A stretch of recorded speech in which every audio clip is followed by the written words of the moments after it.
Hallo meine Freunde, und weiter geht's beim Schrauben mit Dr. 944 S2. Heute ist aber mal unser Golf dran. Er bekommt neue Bremsschläuche zu seinem 30. Geburtstag. Wenn man eine so hübsche Grube hat, kann man den Wechsel der Bremsschläuche auch ohne Abnahme des Rades machen. Wir wollen euch aber ein paar gute Bilder zeigen und dann haben wir mehr Durchblick, wenn das Rad weg ist. Auf diesem Rad sind noch die Originalkappen der Radschrauben. Bevor dem Aufbogen lösen wir die Radmutter über Kreuz. Nur lösen, nicht rausschrauben. Beim Aufbogen sichern wir das Rad hinten diagonal. So, hier können wir das Auto hochnehmen.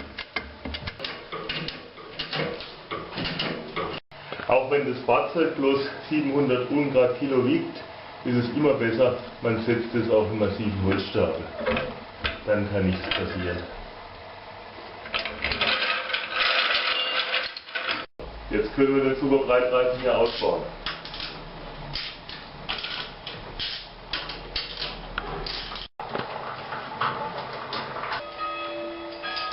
Und weg mit dem Rädchen. Hier ist der Bremsschlauch wunderschön porös. Auf der anderen Seite ist er sogar noch stärker gerissen. Das sehen wir nachher, wenn er ausgebaut ist. Das Entlüftungsventil ist natürlich schon etwas fest. Da machen wir erstmal ein bisschen Rostlöser drauf.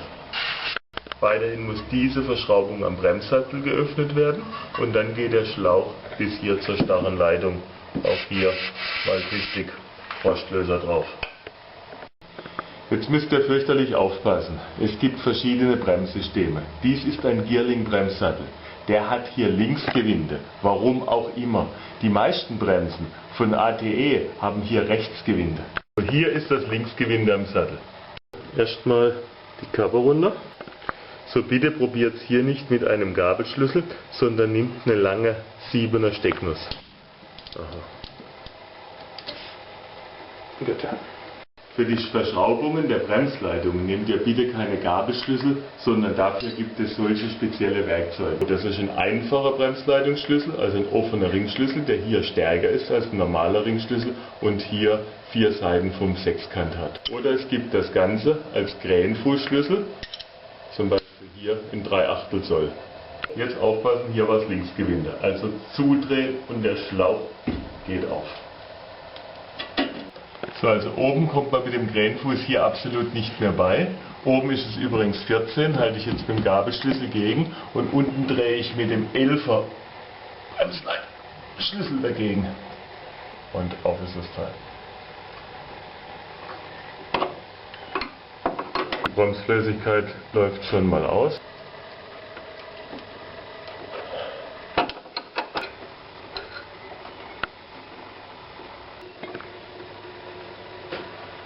Sieht die Bremsflüssigkeit auch nicht mehr aus. Ist also ganz gut, wenn man sie bei der Reparatur noch mit wechseln. Als nächstes muss der Bremsschlauch hier vom Halter ab.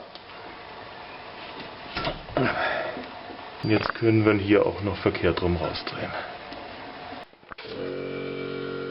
Jede Menge Dreck, damit die nachher nicht in der Bremse landet, blase ich hier.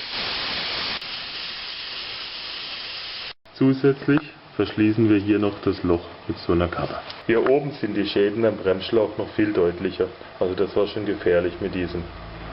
Ich habe bei meinem Teilehändler einen unverschämten Preis für diesen Schlauch bezahlt, aber die Gummis sind nicht dabei. Jetzt muss ich versuchen, zumindest diesen Gummi vom alten Schlauch zu übernehmen. Damit der Gummi besser flutscht, habe ich hier mal jede Menge Glycerin drauf gemacht.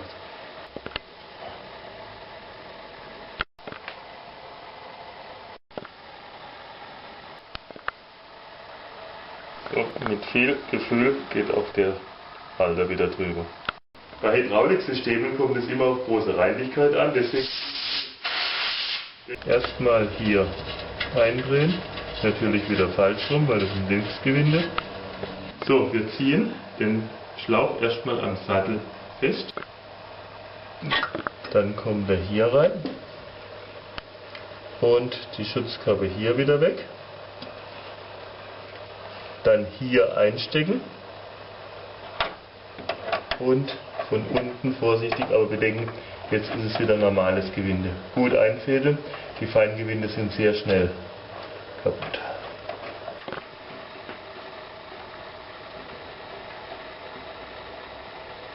ziehen das erstmal normal fest.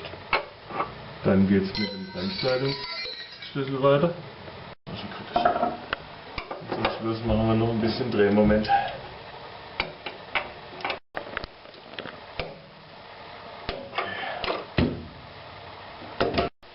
Mittlerweile habe ich auch noch die Leitung an der anderen Seite gewechselt. Jetzt kommt aber wieder der größte Spaß an der ganzen Reparatur. Wir müssen das Bremssystem entlüften. Dies kann man zu einem mit der alten Pedal- und Pumpmethode machen oder man macht es geschickter mit so einem Deckel. Das ist einfach ein normaler Deckel eines Bremsflüssigkeitsbehälters von VW.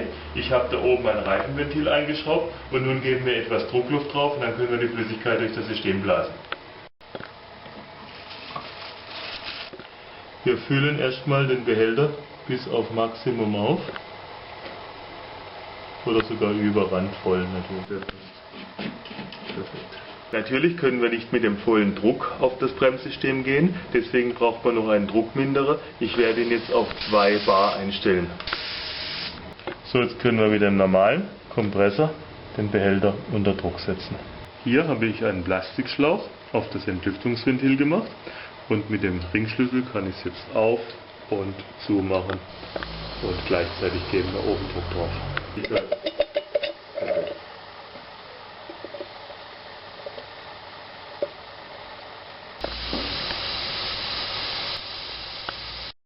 Langsam bläst die letzte Luftblase aus dem System. So, und wir haben Druck auf dem Pedal. Funktioniert wunderbar.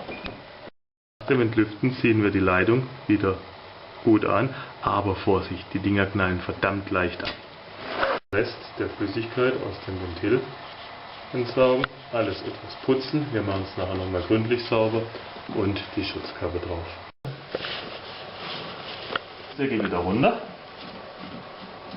und ich fülle wieder bis Maximum auf. Wenn wir die Bremsflüssigkeit wieder aufgefüllt haben, kommt der Messdeckel wieder drauf.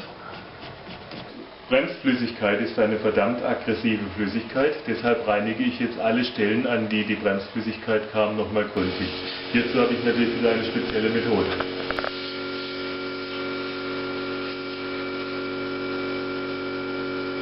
So, bevor wir unsere Probefahrt machen, muss ich natürlich nun alles trocken blasen, sonst wissen wir nachher nicht, ob das System dicht ist oder nicht. Vor der Probefahrt kommen die super duper Breitreifen wieder drauf. Allerdings, bevor man die Schrauben anzieht, diese Kappe nicht vergessen, sie geht nachher nicht mehr drauf. Wir ziehen die Reifen so fest, wie es gerade geht. Und den Rest machen wir dann, wenn er nicht auf den Rädern steht. Nachdem die Räder wieder drauf sind, können wir auch das Holz unterm Fahrzeug wegnehmen und vorsichtig ablassen. Die Radschrauben bekommen 90 Newtonmeter und los geht's.